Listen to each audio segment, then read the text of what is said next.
We are at episode 189 of the Attitude Era series. So I've been saying the past couple episodes, like off numbers. I just uploaded every video I have on YouTube. Today is December 22nd. You guys will probably be seeing this like a month from now.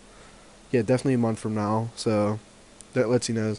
And I like miscounted at one point or another, and I think I'm at episode 189. I hope so. I'm just gonna stick with it at this point. It's not worth the frustration for me. But the last 24 shows have been 89 or better. I can't tell you that for a fact. We've been murdering WCW. And then recently, Stone Cold became champ once again, even though Vince McMahon didn't want him to. Vince kind of fucked himself over by giving Stone Cold the shot against Triple H.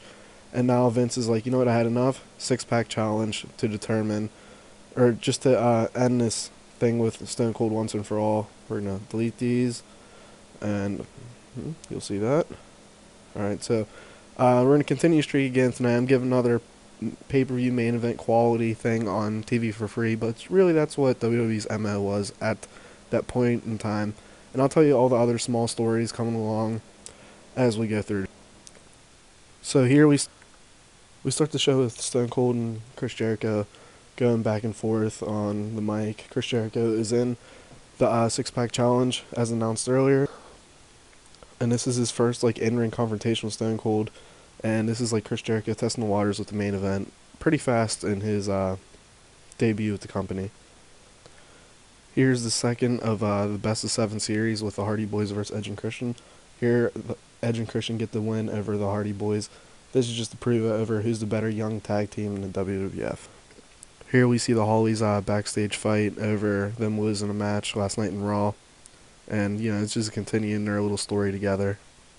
Following that, this is Taz's promo where he pretty much has his airing of grievances after turning heel Monday against Eddie Guerrero by beating the shit out of him. And then pretty happy with the rating. And I don't know what kind of limit Taz has as a heel, since we're so packed with Triple H Candido, but he could be number 3. You know, behind Taker now, I guess. He can be 4 or 5. He can be in that area. You know, Taz vs. Stone Cold would have been a cool angle back in the day if both guys were treated at how they were at their best. Here we see a Goldust vs. William Regal end in a double count out. I guess I used this thing twice now. Yikes, sorry. But here we're just William Regal just getting in SmackDown match where this has storyline implications going forward, but it's the start of something.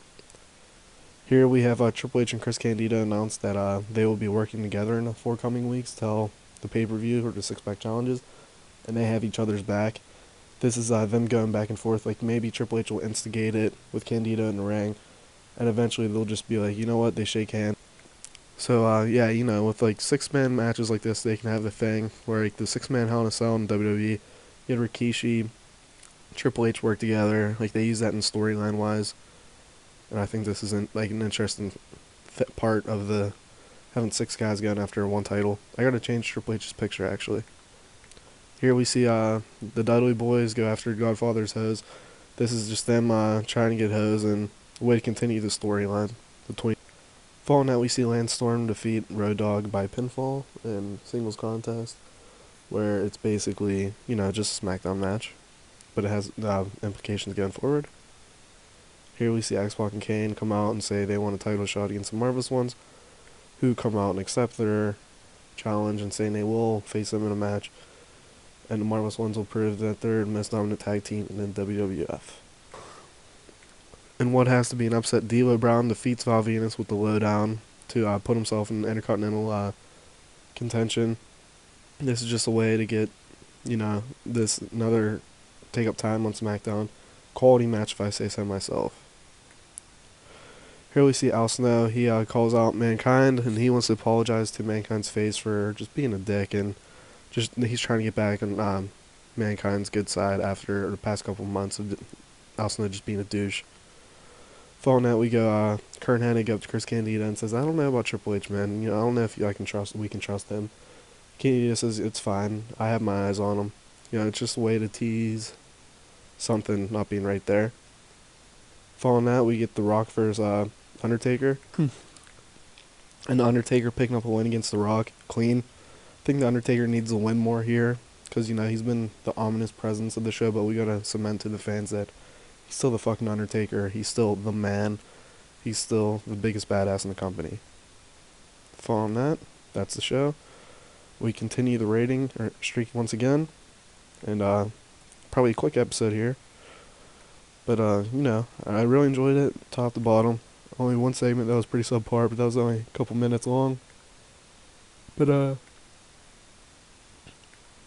overall, a pretty quality show. Very watchable.